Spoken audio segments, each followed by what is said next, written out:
Hello दोस्तों, कैसे हैं? आशा करते हैं आप सब ठीक ही होंगे। तो आज की कहानी है बेड पर सू करने वाली बहू।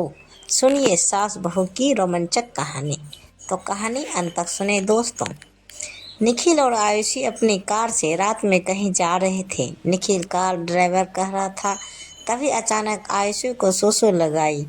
आयुषी, निखिल, मुझे बहुत जोर की सुसु आई है। निखिल, आयुषी, घर चल कर लेना, यहाँ चारों तरफ जंगल है, यहाँ कोई बाथरूम तो है नहीं। आयुषी, तब तक तो निकल जाएगी, जल्दी कुछ कर लो, वरना वरना मैं कार से मैं ही कर दूंगी। निखिल, नहीं नहीं रुको, मैं गाड़ी साइड में लगाता हूँ, यहीं रोड के किनारे तुम सो कर लो। आयुषी कार से बाहर निकली और वहीं सड़क के किनारे बैठकर सो करने लगी। वो काफ़ी देर तक सो करती रही, लेकिन उठने का नाम ही नहीं ले रही थी। निखिल, अरे हो गया क्या? आयुषी, अरे 1 मिनट रुकिए। आयुषी कम से कम 1 घंटे तक सो करती रही, लेकिन वहाँ से उठी नहीं।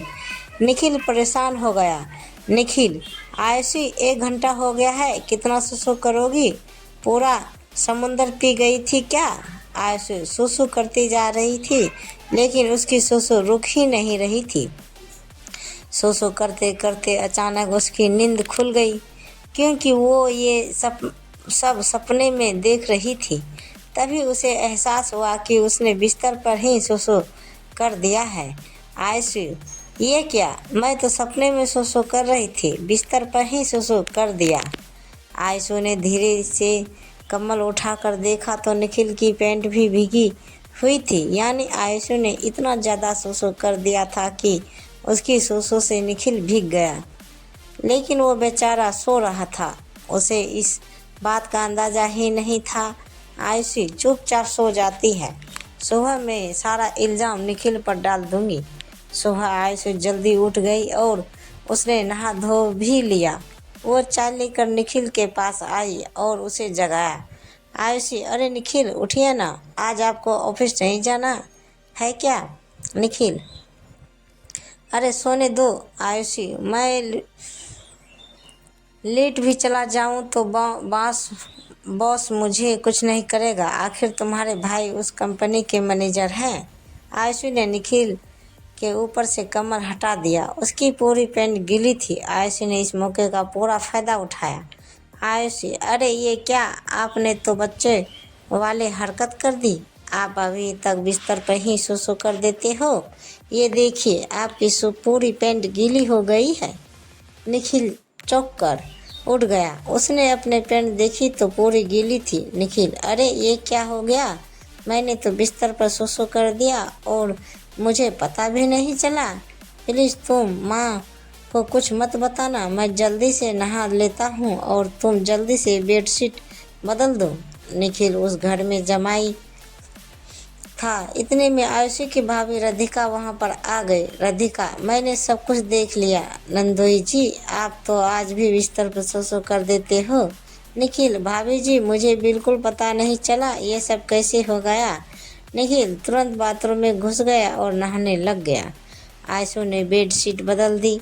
आयुषी की माँ, और बेटा कितना काम करोगी, चल बहू ने नाश्ता तैयार कर दिया है। राधिका ने नाश्ता बना दिया। निखिल, मोहन, आयुषी और उसकी माँ ने नाश्ता किया।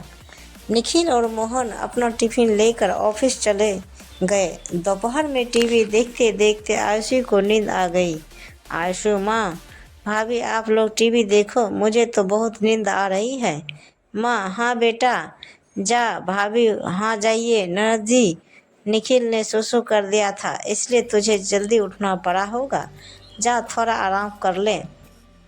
आयुषी, भाभी माँ के सामने तो राधिका, ओह, सासू माँ को नहीं बताना था। खैर, आयुषी अपने कमरे में जाकर सो गई। जैसे ही उसकी आंख लगी, वैसी ही वो एक बार फिर से सपना देखने लगी, जिसमें वह पहाड़ों पर बैठकर सुसु कर रही थी। अचानक जैसे ही उसकी नींद खुली, उसने देखा कि पूरा बिस्तर गीला हो चुका था। आयुषी, ये क्या हुआ? मैंने तो दिन में ही बेड पर सुसु कर दिया, रात में तो मैंने सारा इल्ज़ाम निखिल पर डाल दिया था, पर अब मैं क्या करूं? जल्दी से बेडशीट बदल देती हूँ और थोड़ा सा परफ्यूम भी डाल देती हूँ ताकि महक ना आए। आयशु ने जल्दी से बेडशीट एक बार फिर से बदल दी और पूरे बेड पर परफ्यूम भी डाल दिया। इतने में उसकी माँ कमरे में आ गई। माँ, अरे आयशु, तू तो यहाँ सोने आई थी, ये बेडशीट क्यों बदल दी तूने? अभी सुबह तो बदली थी। अब आयशु को समझ में नहीं आ रहा था कि वो अपनी माँ को क्या जवाब दे, लेकिन किसी तरह उसने बात को संभाला। आयशु, वो माँ, इस बेडशीट से बहुत बदबू आ रही थी, इसलिए मैंने चेंज कर दी। माँ, ठीक है तो ठीक है, इसमें घबराने वाली क्या बात है बेटा? मैं तो तुझे ये बताने आई थी कि पड़ोस की तेरी निर्मला काकी आई हुई है। वो बोल रही थी कि तेरी बेटी के हाथ की चाय और पकौड़ी खानी है। आयशी, हाँ माँ, आप लोग गप्पे मारो, तब तक मैं चाय और पकौड़ी बना कर लाती हूँ। आयशी उन लोगों के लिए चाय पकौड़े बनाकर लाई। तभी अचानक आयशु की माँ ने कहा, अरे तुमको पता है, मेरा दामाद तो अभी भी बच्चा है। कल रात उसने बेड पर ही सुसु कर दिया। आयशु मन में, सुसु तो मैंने किया था, लेकिन मेरी वजह से निखिल की बेइज्जती हो रही है। अब काकी ये बात पूरे गांव में बता दें। आयशु, अरे माँ, ये बात आप काकी को क्यों बता रही हो? निखिल बड़े हो गए हैं, अगर उन्हें पता चला तो वो क्या सोचेंगे? राधिका, अरे आयशु, काकी तो अपनी है, कोई पराई थोड़ी ही ना है। खैर, रात हो गई है और निखिल अपने घर वापस लौट रहा था। निखिल जैसे ही घर पहुंचा, तभी पड़ोस की एक चाची ने उसे रोकते हुए कहा, अरे दामाद जी, आ गए काम से? निखिल, हाँ चाची, बस आ ही गया, घर ही जा रहा था। आप बताइए, छोटू कैसा है? चाची, छोटू तो ठीक है निखिल, वो भी काफ़ी समझदार हो गया है। अब तो वो बिस्तर पर सुसु भी नहीं करता, और तो इतना बड़ा हो गया है, फिर भी आज भी बिस्तर पर सुसु कर देता है। निखिल, अरे चाची, ऐसा कुछ नहीं है, ये आप क्या कह रही हैं? चाची, अरे बेटा, मुझसे कैसा शर्माओ मत, अपने घर जाओ। निखिल घर आते ही आयशु पर टूट पड़ा। निखिल, आयशु, तुम मेरा मजाक उड़ाने का कोई भी मौका नहीं छोड़ दी। गांव की ममता चाची को तुमने क्यों बताया कि मैंने बिस्तर पर सुसु कर दिया था? हाँ, इससे पहले कि आयशु कुछ बोल पाती, उसकी माँ वहाँ पर आ गई। माँ, मेरी बेटी पर गुस्सा करने की कोई ज़रूरत नहीं है, वो ज़रूर तेरी काकी ने बताया होगा पूरे गांव को। राधिका, हाँ दामाद जी, कल सासू माँ ने मजाक मजाक में उनसे बता क्या दिया, उन्होंने तो पूरे गांव में ही बता दिया। निखिल, क्या सासू माँ, आप भी कमाल करती हो। आपको पता है ना, काकी के पेट में कोई बात नहीं पचती। खैर, निखिल खाना पीना खाकर सो गया। रात में एक बार फिर से आयुषी ने एक ऐसा सपना देखा जिसमें वो किसी राजमहल में सुसु कर रही थी। जैसे ही उसकी आंख खुली, उसने देखा कि उसने फिर से बिस्तर पर सुसु कर दिया है। निखिल की पैंट थोड़ी सी गीली हो गई थी। उसने सोचा, ये सब क्या हो रहा है मेरे साथ? जब भी सोती हूँ बिस्तर पर सुसु कर देती हूँ, चुपचाप सो जाती हूँ। अगर किसी को पता चला कि मैं ही बिस्तर पर सुसु करती हूँ तो मेरी तो वाट लग जाएगी। सबसे ज़्यादा भाभी मेरा मजाक बनाएगी। अगले सुबह जब निखिल सोकर उठा तो उसने देखा कि उसकी पैंट फिर से गीली थी। आयशु ने फिर से चादर बदल दी।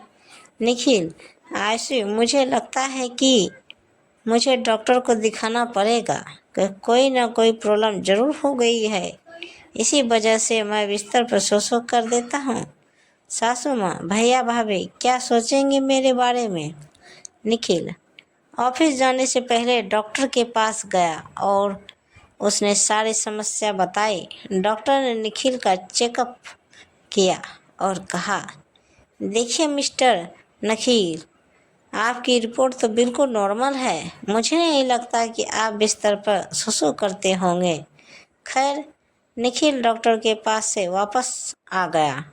शाम को जब वो अपने घर लौट रहा था तब गांव की कुछ लड़कियां और औरतें उसका मजाक उड़ाने लगी। लड़का, क्या जिया जी, रात को हमारी दीदी को देखकर सुसु आ जाता है? क्या आपको इतना डर लगता है कि उनसे? औरत बीबी का डर तो हर किसी को होता है। खैर, निखिल बिना कुछ बोले वहाँ से वापस अपने घर आ गया। उसने सारी बात अपनी पत्नी को बताई। निखिल, आयुषी डॉक्टर ने तो बता दिया कि मुझे कोई समस्या नहीं है, फिर पता नहीं क्यों मैं रात में सुसु कर देता हूँ और मुझे पता भी नहीं चलता। आयुषी बेचारी कुछ नहीं बोल पा रही थी। उसे तो पता ही था कि बिस्तर पर सुसु निखिल नहीं बल्कि वो खुद करती है। रात में निखिल छत पर इधर उधर टहलने लगा। उसने सोचा, कहीं ऐसा तो नहीं कि बिस्तर पर सुसु मैं नहीं बल्कि आयुषी करती है, लेकिन इस बात का पता कैसे चलेगा? तभी अचानक निखिल के दिमाग में एक आइडिया आ गया। आयुषी, आप इतनी रात में कहाँ जा रहे हैं? निखिल बोला। आपने कुछ बताया भी नहीं। निखिल, अरे मैं तुमको बताना ही भूल गया। अभी जस्ट 20 मिनट पहले मेरे स्कूल के दोस्त का फ़ोन आया था। आज हम सभी स्कूल के फ्रेंड्स मिलने वाले हैं, तो मुझे जाना पड़ेगा, वरना वो कल सुबह अमेरिका निकल जाएगा।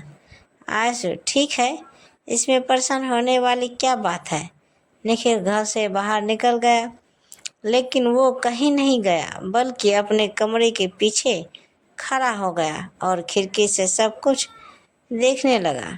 निखिल, आज रात मैं आयुषी पर नज़र रखूँगा। अगर इसने बिस्तर पर सुसु की तो ये बेडशीट जरूर चेंज करेगी। रात में फिर से आयुषी ने बिस्तर पर सुसु कर दी। आधी रात को जब उसकी नींद खुली तो उसने इस बात का पता चला। वो तुरंत ही बेडशीट चेंज करने लगी, लेकिन तभी निखिल बोल पड़ा, निखिल, ये पकड़ लिया। इसका मतलब बिस्तर पर सुसु मैं नहीं बल्कि तुम करती थी। आयुषी, मुझे माफ़ कर दीजिए निखिल, मैं ही हर रोज़ बिस्तर पर सुसु कर देती थी और आपका नाम लगा दिया करती थी हर बार। प्लीज़ आप किसी को मत बताना। निखिल, अरे नहीं बताऊंगा यार, तुम कल मेरे साथ डॉक्टर के पास चलना, सब ठीक हो जाएगा। अगले ही दिन कोई बहाना बनाकर निखिल आयुषी को डॉक्टर के पास ले गया। डॉक्टर ने जब उसकी जांच की तो पता चला कि उसकी किडनी में कोई समस्या थी। इसी वजह से जैसे ही वो पानी पीती थी, थोड़ी देर बाद उसे सुसु लग जाती थी। डॉक्टर ने उसे दवाई दी और उस दिन से ही आयुषी का बिस्तर पर सुसु करना हमेशा के लिए बंद हो गया। तो कहानी यहीं समाप्त होती है दोस्तों। तो यह कहानी आप सबको कैसी लगी, कृपया हमें कमेंट बॉक्स में ज़रूर बताएं और पूरी कहानी सुनने के लिए शुक्रिया, धन्यवाद। और इसी तरह हमें प्यार और सपोर्ट दीजिए। प्रेम से बोलिए जय माता दी, हर हर महादेव। तो ऐसे ही वीडियो देखने के लिए हमारे चैनल को सब्सक्राइब करें और वीडियो को एक लाइक जरूर करें। धन्यवाद। तो दोस्तों मिलते हैं अगले वीडियो के साथ, तब तक बाय बाय दोस्तों, जय हिंद।